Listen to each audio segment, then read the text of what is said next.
This story can serve as a basis for the plot of a high-budget film. The story seems totally fantastic, but until recently, it was possible to meet this underground millionaire on the quiet streets of Kirovgrad.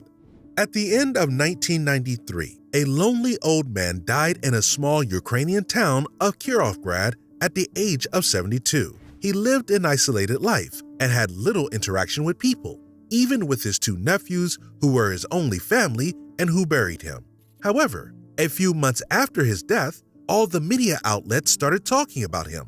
Every TV channel and newspaper covered his story, and that's not surprising.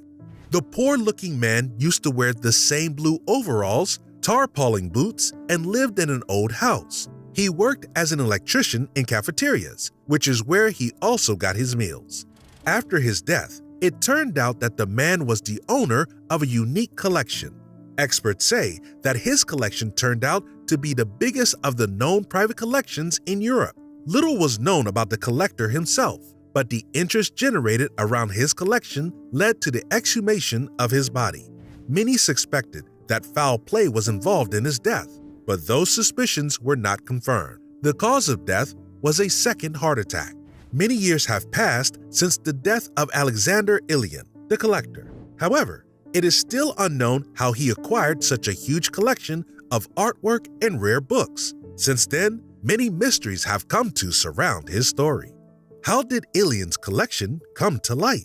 Among collectors, Alexander Borisovich Ilian was known as an excellent and versatile restorer. He was pretty well known among all collectors of the USSR. He did not have a higher education, but he had encyclopedic knowledge. He was known in academic and museum circles, but the fact that he himself was a collector was not widely known. He almost never had visitors, while those few who had visited his house saw only individual pieces and had no way of knowing the actual size of the collection. It all started with a seemingly ordinary event. A book that belonged to Ilian appeared in the Bucharest bookstore. It was seen by one of the collectors who knew it belonged to Ilian. The collector made it a point to make this fact known. It meant that somebody began selling items belonging to Ilian's collection without waiting the required 6 months after his death. The leadership of a regional museum sent a letter to the representative of the president of Ukraine in which they expressed fears that the collection, which is a national treasure, would be lost if it became dispersed among many private collections. In addition, Ilian did not leave a will. His nephews were not heirs by law, even though they tried to claim the inheritance. Not a single lawyer wanted to take on this case, despite the promise of a hefty payment if successful. Soon after Ilian's death, the Bible of Ivan Fedorov was sold at a Western auction for $500,000, a fact that added fuel to the flame. In Moscow, it was decided to do an audit of the known copies of this book within the former USSR. They also counted Ilian's copy because he was known to the leadership of the church. Whether the sold Bible was part of Ilian's collection is unknown. The issue was eventually resolved thanks to the museum and library workers as well as the support of the regional council who pushed the authorities to resolve the case. The case generated a lot of interest. The decision to transfer the collection to the state was made by the president. In this way, a few months after the death of the collector, the state decided to seize the collection, which, one might say, was ownerless until then. Ilian's house was cordoned off. For 6 days, a special commission was busy cataloging and seizing the collection. The state in which the collection was kept horrified the commission. Unique items were covered in thick layers of dust and mold. According to some data, approximately 500,000 unique items were seized. However, the following figures seem more trustworthy: 5,000 antique books and about 4,000 works of art. However, this figure depends on how you choose to catalog the collection. For example, one collector who was inside of Ilian's home claimed that he saw at least half a bucket full of golden coins. Not only did the collection include some very unique items, but it also featured pieces that experts thought to be lost forever. How did an ordinary electrician who made a monthly salary of 120 Soviet rubles come to acquire such a collection? The following theory seems the most plausible. He who was nothing will become everything. After the 1917 revolution, marriages between noble and proletariat families became possible, but were still very unusual.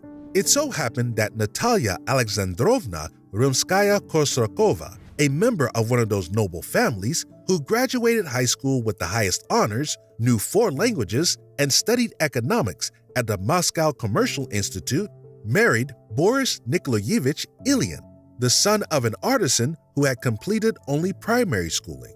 The Rimsky-Korsakov family began collecting rare items in the 19th century. Natalia Alexandrovna managed to hide part of the family's collection. During the Civil War, Boris Nikolaevich took part in suppressing anti-Soviet uprisings, and after taking part in expropriating the property of churches and noble families, acquired the profession of a turner. Once in Smolensk, he married Natalia Alexandrovna, who worked as an accountant. Boris Nikolaevich was able to rise through the ranks from a simple worker to head engineer. His responsibilities including setting up factories, first in Vazma and then in Bisky, where he survived the famine of 1932 to 1933. During those years, a lot of gold and silver was traded for food. The couple then went to Odessa. After the war, which they lived through in Rabinsky, Boris Nikolaevich was sent to Kirograd, where the couple lived for the rest of their lives. Boris Nikolaevich turned out to be a man of fine taste. He treated the collection of his wife's family with great care and tried to replenish it, which was made possible by his travels around the country. The couple's son, Alexander, who was born in 1920, grew up surrounded by rare items. It became his life's work. Albeit not explicitly, he became an excellent restorer. After completing high school, he traveled around the country. In 1941, he got accepted to the Moscow Institute. According to some disputed sources, when the war began, he received a white ticket in exchange for a rare book. If true, this was likely the only time he used the collection to advance a personal goal. In 1944, he was arrested for group theft of a food warehouse. According to martial law of the time, the punishment for such a crime could have been as serious as execution. Surprisingly, however, he was sentenced to only 3 years in prison and served only 3 months. This served as a basis for suspicion that he was working for the NKVD, which had a network of informants among collectors. It is believed that he helped the NKVD locate and examine rare items. Experts knew him to be an excellent restorer and one of only a few in the world who knew how to do everything. In general, restorers are narrowly specialized. In 1945, Alexander Ilyin was hired at the Kiev Perchesk Lavra as a restorer. He did not take money for his work, but asked for books from the library in exchange for his work. He later told one of his closer collector friends how he used to carry books out of the monastery under his blazer. When the monastery was closed in 1961, he moved in with his parents in Kirovgrad.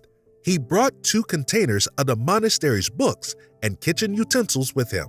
He said that the monks themselves persuaded him to take the items because they did not want the atheists to get anything. In Kirovgrad, he got a job as an electrician with the salary of 100 rubles a month. He lived very modestly. He had a simple motorcycle that he used to travel around the neighborhoods to check electric meters. This allowed him to get access to houses that enabled him to see unique items within them. He always carried a large sum of money with him in order to be able to acquire them. He was also an excellent restorer of religious icons. Customers came to him from all over the Soviet Union. As payment, he took not money, but books, paintings, icons, and the like. He knew how to age the pages of books and to forge antiquity so expertly that even top specialists could not always spot the difference. As such, he would sometimes return a high-quality forgery to a customer after restoration and would keep the real item to himself. It was said that once a week, an unmarked car would arrive at his house, which only increased the suspicion that he was involved with the KGB. The fact that he did not generate attention in the criminal world further cemented those suspicions. After all, his treasures were left practically unguarded. It was said that he was robbed just once in his life by traveling performers. They stole gold and a book because they were intrigued by the beautiful binding.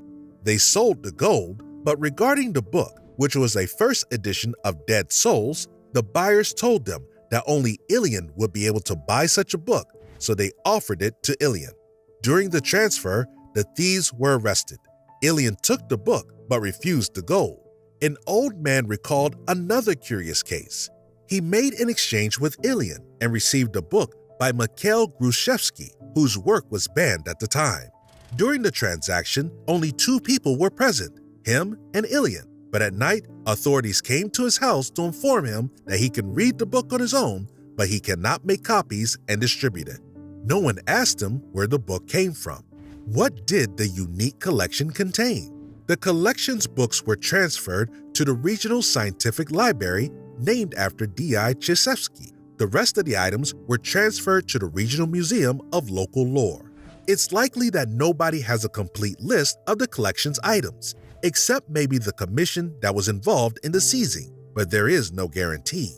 The official value of the collection was never announced, but according to different estimates, its value stands at about $500 million. The most valuable items is the collection are books, which there are approximately 5,000. Among them is Byzantine enamels, published in 1892, which has a circulation of 200 copies. At the time, the cost of one of these books was 12,000 silver rubles, which cost the equivalent of an apartment with an area of 2,000 square meters in the center of Berlin. The book's value today is $100,000. Other items included the personal Bible of the Empress Catherine, the manuscripts of Alexander Sergeyevich Pushkin, Mikhail Yurovich Lermontov, Nikolai Vasilievich Gogol, the complete collection of Ivan Fedorov's first editions, many of which were considered lost, the 4-volume The Grand Ducal Tsarist Hunt in the Rus, which was illustrated by Benoit Rapin and other famous artists. Each volume's value is estimated at $50,000. Unique manuscript of the Gospel of the 14th century, a book with 84 engravings, each of which is valued at about $1.5 thousand and a total value of at least $130,000 and more. Visitors to the library can see those books. In 2002, it was discovered that 43 books from Ilian's collection had disappeared from the library, specifically the Naval Charter, the Military Charter of Peter I, the small format Torah of the late 18th century, a collection of engravings by William Hogarth, Catherine II's correspondence with Voltaire, and Wolfe's Bible with drawings by Gustave Doré. To this day, the missing books have not been found. Local collectors accused the museum's employees of embezzlement. Among the other items that ended up in the regional museum are the following: a portrait of Catherine II wearing the clothes of a Ukrainian Cossack by Dmitry Levitsky, whose work was considered lost, a silver mug by the well-known Ukrainian artist I. Ravich. There is a theory that this mug either belonged to or was intended for Peter I. There's only 2 such mugs in the world: a vase from Venetian glass and gold from the 19th century, Fabergé objects, a unique bronze figure of the Buddha, which is included in the Encyclopedia of Foundry, an icon of the Mother of God of the 18th century, and a temple icon of St. Praskiva. The museum has the Alexander Ilian Art Chamber, where it exhibits some of the items. Thank you for watching this video until the end. If you liked the story, don't forget to like the video and make sure to subscribe to keep track of new videos. Bye!